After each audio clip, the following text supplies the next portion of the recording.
اللہ نے کہا زنا سماج کے لیے اور سوسائٹی کے لیے بہت بڑا خطرہ ہے، وَلَا تَقْرَبُوا الزِّنَا، زنا کے قریب بھی نہ جانا، إِنَّهُ كَانَ فَاحِشَةً وَسَاءَ سَبِيلًا، یہ بڑا ہی گندا کام اور بڑا ہی برا راستہ ہے۔ ہم نے کیا کیا؟ ہم نے یہ کر دیا صاحب، شادی ہوگی تو 3 لاکھ روپیہ 4 لاکھ روپیہ جہیز کی ڈیمانڈ ہوگی۔ ابھی ایک صاحب بتانے لگے کٹیہار میں مجھے کہ ایک مولانا صاحب تھے، ان کی شادی کا ٹائم آیا، کسی نے کہا مولانا صاحب آپ تو مولانا ہیں، آپ تو جہیز مت دیجئے۔ بولے اپنی بہن کو میں نے 3 لاکھ روپیہ دیا، میں نے دیا ہے تو لوں کیوں نہ، میں نے دیا ہے تو میں لوں گا بھی۔ یہ سوچ ایک مولانا صاحب کی تھی۔ یہ پورا شیرسا بادی برادری کا علاقہ، یہ پورا سیمانچل کا علاقہ، کتنے غریب باپ ہیں، بیٹیاں جوان ہو چکی ہیں، مزدوری کرتے ہیں، شادی کا ٹائم آتا ہے، لڑکے والے ڈیمانڈ کرتے ہیں، باپ زمین جائیداد کا کاغذ گروی رکھ کر کے لون لیتا ہے، بینک سے پیسہ لیتا ہے، قرضہ لیتا ہے، اپنا خون بیچ کر کے اپنی بیٹی کے جہیز کا انتظام کرتا ہے۔ میرے پیارے ساتھیوں، جس سماج میں نکاح کو اتنا مشکل کر دیا جائے، اس سماج میں زنا اگر آسان ہو گیا ہے تو کوئی حیرت کی بات نہیں ہے۔ میرے نبی نے زنا کو مشکل بنایا تھا، میرے اسلام نے زنا کو مشکل بنایا تھا، اتنا مشکل بنا دیا اگر کنوارا لڑکا زنا کرے، کنواری لڑکی زنا کرے تو قرآن کہتا ہے الزانیۃ والزانی فاجلدوا کل واحد منہما 100 جلدہ، زنا کرنے والے مردوں کو اور زنا کرنے والی عورتوں کو 100 کوڑے کی سزا دے دو۔ 100 کوڑے کی سزا زانی کو دی جائے گی اگر وہ کنوارا ہے، اور یہ 100 کوڑے کی سزا بھی کسی بند کمرے میں نہیں دی جائے گی۔ اللہ نے فرمایا وَلْيَشْهَدْ عَذَابَهُمَا طَائِفَةٌ مِّنَ الْمُؤْمِنِينَ، پبلک پلیس میں، ساروجنک استھل پر سب کے سامنے دی جائے گی تاکہ دنیا دیکھ لے زانی کی سزا کیا ہے۔ اور اگر زنا کرنے والا شادی شدہ ہے، وواہت ہے، آلریڈی اس کی بیوی ہے، آلریڈی اس کا شوہر ہے، اگر شادی شدہ مرد اور عورت زنا کرے تو اسلام تو اتنی کٹھور سزا بتاتا ہے کہ اس کو رجم کیا جائے، پھانسی نہیں دی جائے گی، گردن نہیں ماری جائے گی، اس کو رجم کیا جائے گا۔ رجم کا مطلب کیا ہوتا ہے؟ رجم کا مطلب پتھروں سے مار مار کے ختم کیا جائے گا۔ اور آج لوگ کہتے ہیں صاحب اسلام میں بڑی خراب یہ سزا ہے، اسلام میں یہ بڑی خراب سزا ہے، اتنی کٹھور سزا نہیں دینی چاہیے۔ مگر مجھے یاد آتا ہے راج ٹھاکرے کا اسٹیٹمنٹ آیا تھا جب دلی میں ایک کانڈ ہوا تھا اور چلتی بس میں رات میں ایک لڑکی کے ساتھ ریپ ہوا تھا، اور پورے بھارت میں میڈیا میں اس وقت بہت وہ معاملہ اچھلا تھا، تو اس وقت راج ٹھاکرے کا بیان آیا تھا کہ ریپ کیس ختم ہو جائیں گے اگر ہم وہ سزا دے دیں تو اسلام دیتا ہے، پتھروں سے مار مار کے ختم کر دیا جائے، سزائے موت دے دی جائے۔ میرے پیارے ساتھیوں، لیکن یہاں ایک بات اور نوٹ کر لیجئے، بھارت کا قانون اور ہمارا سنویدھان یہ کہتا ہے اگر مرد اور عورت آپس کی سہمتی سے اگر تعلق بناتے ہیں اور آپس کی سہمتی سے اگر زنا کرتے ہیں تو اس میں کچھ بھی اپرادھ نہیں ہے، اس میں کوئی غیر قانونی کام نہیں ہے۔ کتنے ہوٹلز ہیں جو الاؤ کرتے ہیں اس طریقے کے جوڑوں کو جو بغیر شادی شدہ ہے، وہ کہتے ہیں ہمارے ہوٹل میں آپ آ سکتے ہیں۔ اس ہندوستانی قانون میں، ہمارے بھارت کے لاء میں یہ کوئی اپرادھ نہیں ہے، مگر اسلام کے لاء میں اور اسلام کے قانون میں اگر کوئی مرد اور عورت شادی شدہ نہیں ہے، ایک دوسرے کے نکاح میں نہیں ہے،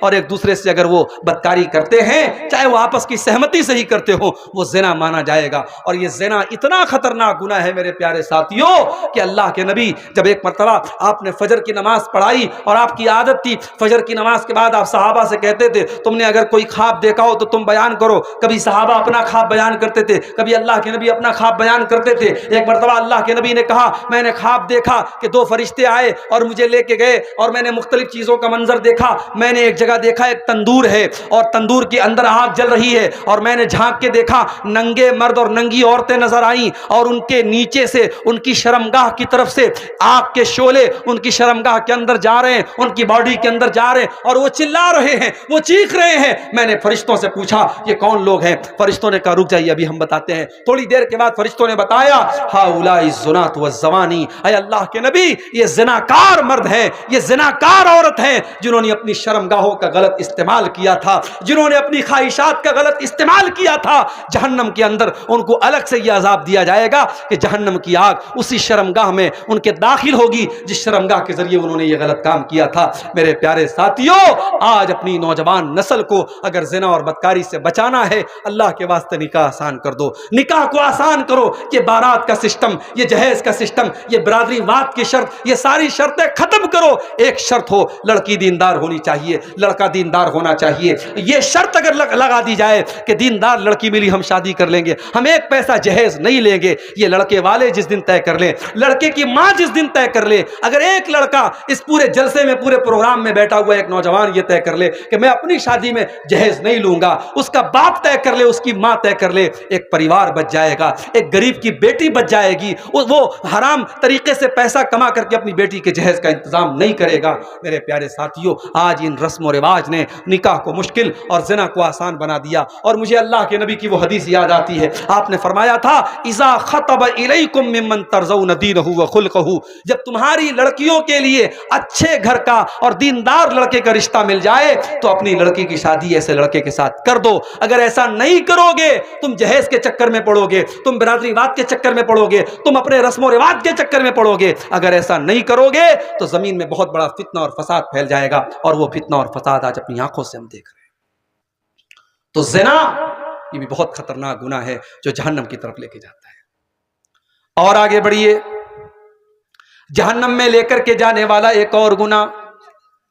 اپنی ذمہ داری کو صحیح طریقے سے نہ نبھانا. آپ کو اللہ تعالیٰ نے اگر کسی چیز کی ذمہ داری دی, پاور دیا, اختیار دیا, اپنے پاور کا اگر آپ نے غلط استعمال کیا تو یہ گناہ بھی آپ کو جہنم میں لے کر کے جائے گا. اللہ کے نبی فرماتے ہیں, صحیح مسلم کی روایت ہے, ما من عبد یسترعیہ اللہ رعیۃ, جس بندے کو اللہ تعالیٰ, جس بندے کے کندھے کے اوپر کوئی ذمہ داری ڈالتا ہے اور بندہ اس ذمہ داری کو صحیح طریقے سے نہیں نبھاتا ہے, ثم یموت یوم یموت وہو غاش لرعیتہ, اور اس حالت میں مر جاتا ہے کہ وہ اپنی ذمہ داری کو صحیح طریقے سے نہیں نبھا رہا ہے, الا حرم اللہ علیہ الجنہ, ایسے انسان کے اوپر اللہ تعالیٰ جنت کو حرام کر دیتا ہے, اس کا ٹھکانہ جہنم بن جاتا ہے. میں جان رہا ہوں رات زیادہ ہو رہی ہے, دھیرے دھیرے اب آپ حضرات کا صبر اور برداشت کا مادہ جواب دے رہا ہے, مگر یہ بڑی اہم باتیں ہیں میرے بھائیوں. میں چاہتا ہوں میں ادھر ادھر کی کوئی بات نہیں بیان کروں گا, جہنم میں لے کر کے جانے والی چند چیزیں اور بیان کروں گا, بات ختم کروں گا. یہ جو پوائنٹ میں بیان کر رہا ہوں اس پر تھوڑا سا آپ توجہ دیجیے. اللہ کے نبی نے کہا جو ذمہ داری آپ کے کندھے پر ڈالی جائے, اگر آپ نے ذمہ داری کو نہیں نبھایا تو جنت حرام ہو جائے گی. اب ذرا ہم سب غور کریں, ہم میں سے جو لوگ کسی لڑکی کے باپ ہیں, کسی لڑکے کے باپ ہیں, کوئی عورت کسی لڑکی کی ماں ہے, ظاہر ہے ماں کا ہونا یہ بھی ذمہ داری ہے, باپ کا ہونا یہ بھی ذمہ داری ہے, اولاد بھی ہمارے کندھے پر ایک ذمہ داری ہے. ہماری اولاد اگر غلط راستے پر جا رہی ہے, اگر بیٹیاں غلط راستے پر جا رہی ہیں, بیٹے غلط راستے پر جا رہے ہیں, اور باپ اپنی آنکھوں سے دیکھ رہا ہے, اور باپ اپنے بیٹے کو بچانے کے لیے کوئی کام نہیں کر رہا ہے, اور ماں اپنی بیٹی کو بچانے کے لیے کوئی کام نہیں کر رہی ہے, اس کا مطلب کہ وہ اپنی ذمہ داری کو صحیح طریقے سے نہیں نبھا رہی ہے. اور اللہ کے نبی کیا فرما رہے ہیں, اگر اسی حالت میں آپ کی موت ہو گئی اور آپ نے باپ ہونے کا فرض نہ نبھایا, آپ نے ماں ہونے کا فرض نہیں نبھایا, الا حرم اللہ علیہ الجنہ, ایسے انسان کے اوپر جنت حرام ہو جائے گی. آج تو بڑا آپس میں جھگڑا چلتا ہے گاؤں میں نے کئی گاؤں دیکھا, مسلمان کی آبادی زیادہ ہے, گاؤں کا پردھان اور گاؤں کا مکھیا مسلمان ہوتا تھا, مگر جب الیکشن آیا ادھر ایک مسلمان کھڑا ہو گیا, ادھر دوسرا مسلمان کھڑا ہو گیا, ادھر تیسرا مسلمان کھڑا ہو گیا. ایک پردھانی کے الیکشن میں اور ایک مکھیا کے الیکشن میں 3-4 مسلمان کھڑے ہو گئے. نتیجہ یہ نکلا کہ جو سیٹ ہر سال مسلمان لے کے جاتا تھا اس سال کسی غیر مسلم کے ہاتھ میں چلی گئی. کیوں؟ کیونکہ مسلمان آپس میں لڑ پڑے. ہم عہدے اور کرسی کے لیے لڑ پڑتے ہیں. جمعیتوں کے چناؤ میں ہم دیکھتے ہیں بڑے گٹھ جوڑ ہوتے ہیں, مسجد کے متولی اور مدرسے کی مینجمنٹ کی کمیٹی میں بڑے گٹھ جوڑ ہوتے ہیں. میرے بھائیوں, اگر یہ عہدہ اور کرسی اور اقتدار جس کی لالچ میں انسان آج کتنے ہاتھ پیر مارتا ہے, اگر اس کو یہ پتا چل جائے کہ کتنی بڑی ذمہ داری ہے یہ عہدہ اور کتنی بڑی ذمہ داری ہے یہ اقتدار اور کرسی, تو شاید انسان اس کو لینا کبھی گوارا نہیں کرے گا. یہ آپ کے کندھے پر, اگر آپ کسی عہدے پر ہیں, یہ عہدہ آپ کے کندھے پر اللہ کی طرف سے ایک ذمہ داری ہے, ایک امانت ہے, اور اگر اس امانت میں آپ نے خیانت کی ہے, اللہ کے نبی فرما رہے ہیں اسی حالت میں اگر مر گئے, الا حرم اللہ علیہ الجنہ, اس انسان کے اوپر جنت حرام ہو جائے. اور آگے بڑھیے, تکبر کرنے والا بھی جہنم میں جائے گا.